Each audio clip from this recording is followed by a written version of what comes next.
Coloca la mano sobre una roca de andesita. Es negra, densa, fría al tacto. Con la yema del dedo apenas percibes una irregularidad imperceptible, como el borde de un papel.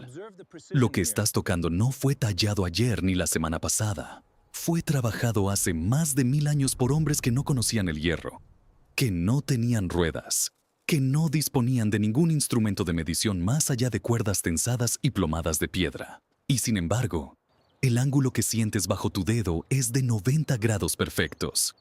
No aproximadamente, no casi, 90 grados exactos. Ese detalle, esa pequeña perturbación en la superficie de una roca milenaria, es la pregunta central de este episodio.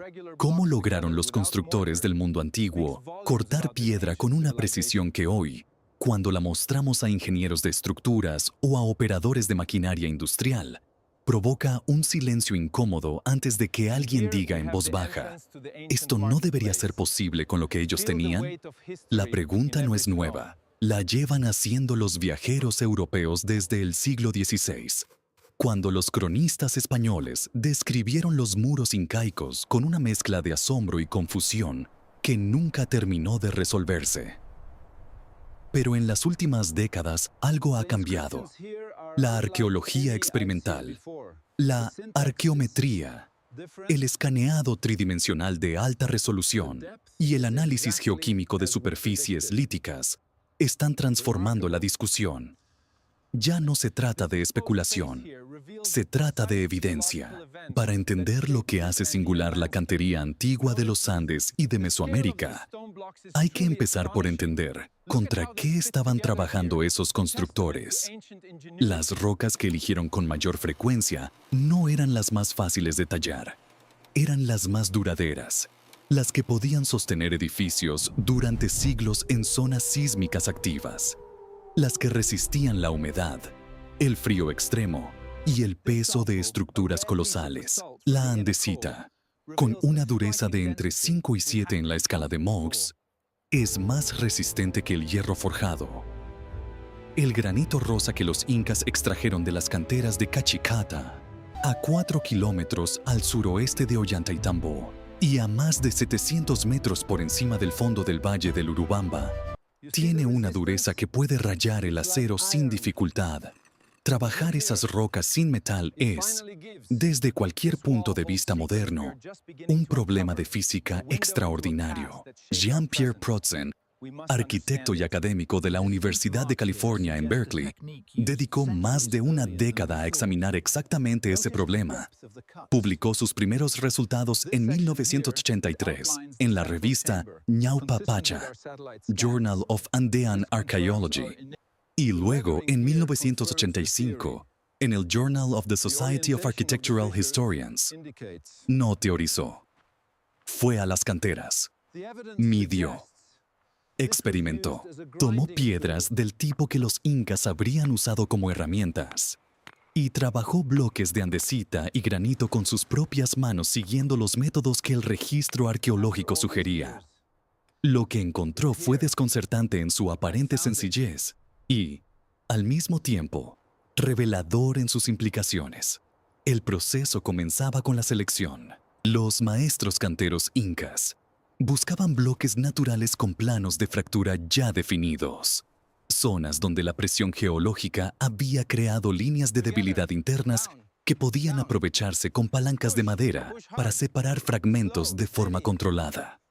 Esto requería un conocimiento íntimo de la geología local, transmitido de generación en generación dentro de los aylus especializados.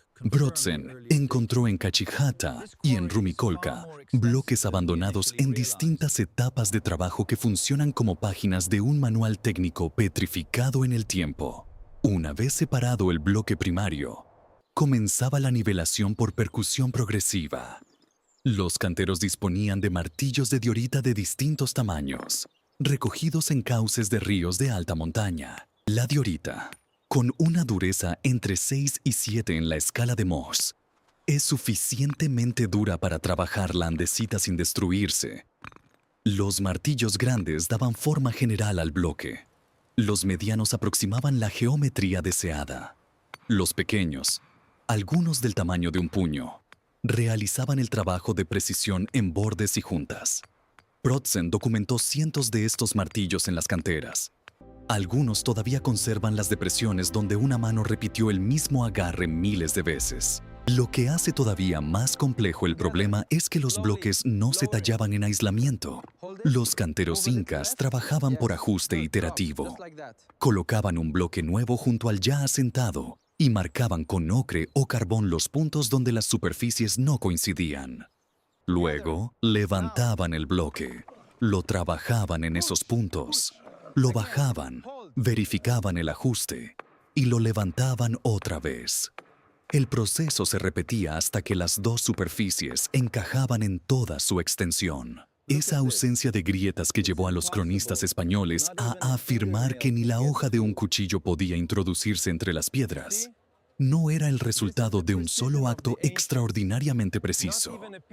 Era el resultado de decenas, a veces de cientos, de repeticiones de un ciclo de ajuste paciente y sistemático. Esto resuelve el misterio de la precisión desde el punto de vista del método, pero no resuelve la cuestión de la escala. En Sacsayhuamán, la ciudadela sobre la colina norte de Cusco que el cronista Pedro Cieza de León visitó en 1553, hay bloques de piedra caliza y diorita que alcanzan los 13 metros de altura y cuyo peso los estudios de la Universidad de Wrocław de 2023 estiman entre 100 y 200 toneladas. Para ponerlo en contexto, un camión articulado moderno de carga máxima puede transportar aproximadamente 25 toneladas. Mover el bloque más grande de Sacsayhuamán habría requerido el equivalente teórico de 6 camiones simultáneos sobre terreno andino sin pavimentar. Pedro Cieza de León escribió que el Inca Pachacuti ordenó que 20.000 hombres fueran enviados desde las provincias a trabajar en Sacsayhuamán. Juan de Betanzos registró que 50.000 trabajadores participaron en la reconstrucción de Cusco bajo el mismo gobernante. El sistema del MITA organizaba a la población masculina en brigadas de trabajo movilizables a escala imperial. La logística era el instrumento, el conocimiento técnico era la herramienta y el tiempo, en cantidades que las sociedades industriales modernas rara vez pueden dedicar a un solo proyecto. Era el material invisible más abundante que poseían. Pero los Andes no son el único lugar donde esta pregunta se vuelve urgente. A unos 200 kilómetros al norte de Cusco, en el Valle Sagrado del Urubamba, el sitio de Ollantaytambo conserva lo que Prodsen describió como el laboratorio arqueológico más completo para estudiar la cantería incaica. El trabajo parece haberse detenido de repente. En las canteras de Cachicata quedan bloques comenzados a medio tallar, abandonados en el camino de descenso hacia el río Urubamba. Esos bloques son preciosos para los investigadores porque muestran cada etapa del proceso con una claridad que ningún texto podría igualar. Uno de los datos más contraintuitivos que emerge del estudio de Ollantaytambo es la ausencia de marcas de herramienta metálica en las superficies de los bloques. Los incas conocían el bronce, pero el análisis microscópico de las marcas de impacto en Ollantaytambo y Sacsayhuamán muestra de forma consistente los patrones de la percusión piedra sobre piedra. La elección de martillos de diorita sobre andesita no era una limitación tecnológica, sino una decisión técnica informada. La piedra sobre piedra produce un tipo de fractura controlada que el metal, más elástico, no puede replicar con la misma consistencia en rocas de alta dureza. A casi 4.000 metros de altitud en el altiplano boliviano, al oeste del lago Titicaca, el problema se vuelve todavía más desconcertante. Pumapunku, parte del complejo arqueológico de Tiwanaku que floreció entre aproximadamente el 300 y el 1000 de nuestra era, contiene bloques cuya precisión ha generado una literatura científica propia. Los llamados bloques en H de andesita volcánica transportada desde canteras a más de 45 kilómetros de distancia, exhiben juntas en Cola de Milano ángulos de 90 grados sostenidos a lo largo de superficies continuas y perforaciones cilíndricas de 6 milímetros de diámetro, separadas con intervalos regulares que en algunas piezas superan la docena de repeticiones idénticas. El bloque más pesado del sitio, en la llamada plataforma lítica, supera las 130 toneladas. Los bloques de arenisca roja procedían de Querimita, a 10 kilómetros al sur. Los de andesita, de la península de Copacabana, lo que implica un transporte parcialmente lacustre a través del Titicaca. Joseph Davidovits publicó junto a Luis Huaman y Ralph Davidovits un análisis en los Proceedings of the Second International Conference on Geopolymer Chemistry, proponiendo que los bloques de andesita de Pumapunku no son piedra tallada, sino un geopolímero antiguo, una piedra artificial, fabricada, mezclando minerales triturados con compuestos orgánicos que fraguan hasta alcanzar dureza comparable a la roca natural. El estudio señala la presencia de materia orgánica dentro de la estructura mineral, algo que no debería encontrarse en una roca volcánica natural. La comunidad arqueológica no ha adoptado esta hipótesis como consenso, pero tampoco ha podido refutarla con argumentos definitivos. La cuestión sigue abierta. Lo que los investigadores sí han documentado con solidez en Pumapunku es la evidencia de un proceso de trabajo en dos fases. La primera fase era el desbaste grueso, realizado con martillos de piedra que todavía se encuentran en las canteras de andesita locales. La segunda era el refinamiento superficial, ejecutado con piedras abrasivas más planas y con arena como medio de pulido. Esa combinación de percusión y abrasión es la que explica las superficies extraordinariamente lisas que caracterizan a los bloques más elaborados del sitio. Pero la regularidad de las perforaciones cilíndricas, cuya profundidad y ángulos son consistentes de un bloque a otro, sigue siendo objeto de debate. Algunos investigadores proponen el uso de taladros de arco de madera con punta de sílex o de cuarzo, mantenidos en posición vertical, con un sistema de guía que habría garantizado la regularidad del ángulo. Otros señalan que reproducir esas perforaciones experimentalmente, incluso con conocimiento del método probable, requiere una concentración y un control que van mucho más allá de lo que el término herramienta primitiva suele evocar. En Mesoamérica, el problema tiene una dimensión diferente, pero igualmente fascinante.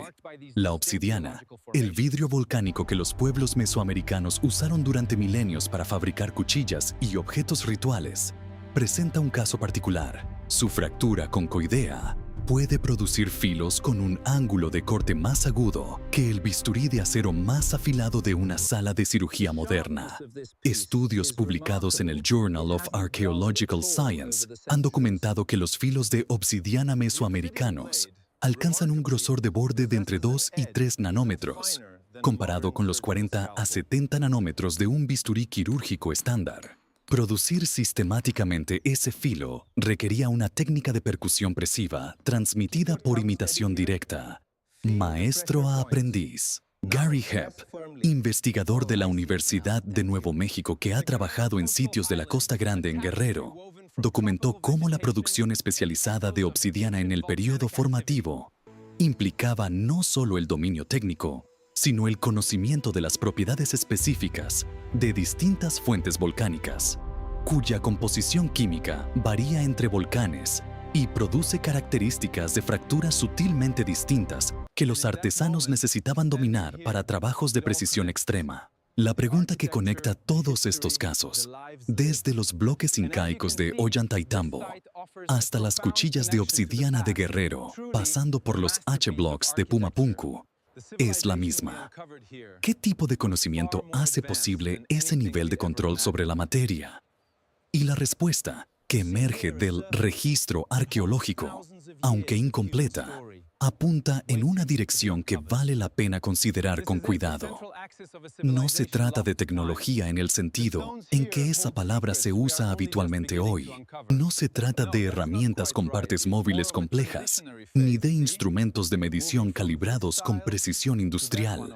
Se trata de algo más parecido a lo que los etnoarqueólogos contemporáneos, como Caroline Hammond del Centre National de la Recherche Scientifique de Francia, en sus estudios sobre la producción de metates en Turícuaro, Michoacán, describen como técnicas de conocimiento incorporado, habilidades que residen en el cuerpo del artesano, en sus manos, en su oído entrenado para escuchar cómo resuena un bloque cuando lo golpeas en distintos puntos, en sus ojos capaces de leer la geometría de una fractura antes de que ocurra. Hammond y sus colegas publicaron en 2023 en la revista Ethnoarchaeology un análisis de los metateros purépechas de Turícuaro que todavía trabajan la andesita con técnicas en parte heredadas del periodo prehispánico. Y lo que documenta ese estudio es la profundidad de un saber que ningún manual puede capturar completamente. El ingeniero hidráulico Ken Wright, que estudió los sistemas de agua de Machu Picchu durante décadas, estimó que aproximadamente el 60% del esfuerzo constructivo incaico en ese sitio fue subterráneo. Canales de drenaje, cimientos, sistemas de filtrado, que garantizaban que la lluvia no erosionara las terrazas. Ese 60% también requería cantería de precisión, porque los sistemas de drenaje incaicos funcionaban sin mortero, dependiendo únicamente del ajuste perfecto entre las piedras para dirigir el agua sin que escapara de manera incontrolada. La precisión no era una opción estética, era una necesidad funcional. Hay un detalle técnico en los muros de Sacsayhuamán que los ingenieros de estructuras modernos han empezado a analizar con interés renovado en el contexto de la arquitectura antisísmica. Los bloques no se apilan de manera ortogonal, se inclinan levemente hacia el interior de la estructura. Sus esquinas están redondeadas. Sus caras tienen una ligera convexidad llamada bossage o almohadillado, que hace que los bloques no contacten en toda la superficie, sino en una zona central levemente prominente. Una investigación de Kage Hinsen de la Universidad de Colonia publicada en 2017 y un análisis numérico de sismos realizado por LIPA y colaboradores en 2024 confirmaron lo que los constructores incaicos habían intuido empíricamente. Esa combinación de inclinación, esquinas redondeadas y contacto convexo permite que los bloques se muevan levemente durante un terremoto y luego regresen a su posición, disipando la energía sísmica en lugar de transmitirla de forma rígida hasta el punto de ruptura. Los muros de Sacsayhuamán han sobrevivido terremotos que destruyeron las construcciones coloniales españolas de Cusco, construidas siglos después con técnicas europeas. No fue suerte. Lo que hace todavía más notable este conjunto de conocimientos es que fue desarrollado bajo restricciones materiales extremas.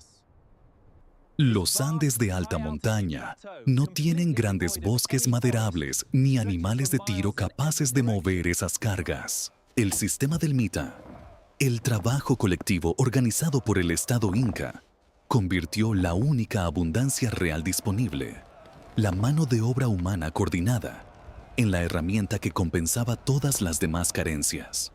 Pero esa coordinación exigía una transmisión eficiente del conocimiento técnico que garantizara que los miles de trabajadores reclutados de distintas provincias pudieran integrarse a un proceso constructivo coherente. Los maestros canteros eran probablemente los integrantes más irreemplazables de todo el sistema.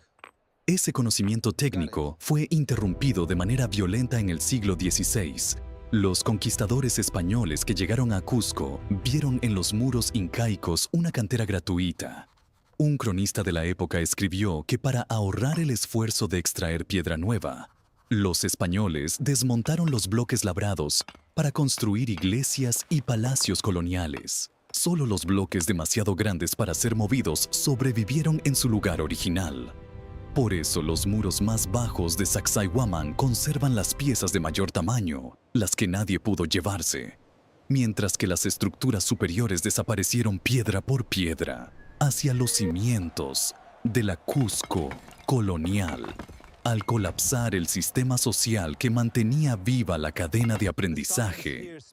El conocimiento incorporado se evaporó en una o dos generaciones. La paradoja de estudiar la cantería antigua es que cuanto más nos acercamos a responder el cómo, más se abre la pregunta del ¿qué se perdió? Los análisis de Protzen demuestran que las técnicas eran físicamente posibles con las herramientas disponibles. Los estudios de resistencia sísmica de Hinsen y Lipa demuestran que el diseño era funcionalmente superior a lo que vino después. Los trabajos de Hammond en Turícuaro demuestran que el conocimiento incorporado puede sobrevivir siglos en comunidades que mantienen la práctica activa. Pero la escala, la consistencia a lo largo de cientos de sitios distribuidos por miles de kilómetros, la capacidad de producir en el siglo XV resultados que en el siglo XXI siguen provocando ese silencio incómodo en los ingenieros que los miden. Esa escala no tiene una explicación única y sencilla. Tiene, en cambio, muchas explicaciones parciales que juntas apuntan hacia algo que la historiografía académica tardó mucho en reconocer: que las civilizaciones del mundo antiguo no eran versiones menos desarrolladas de las civilizaciones industriales modernas.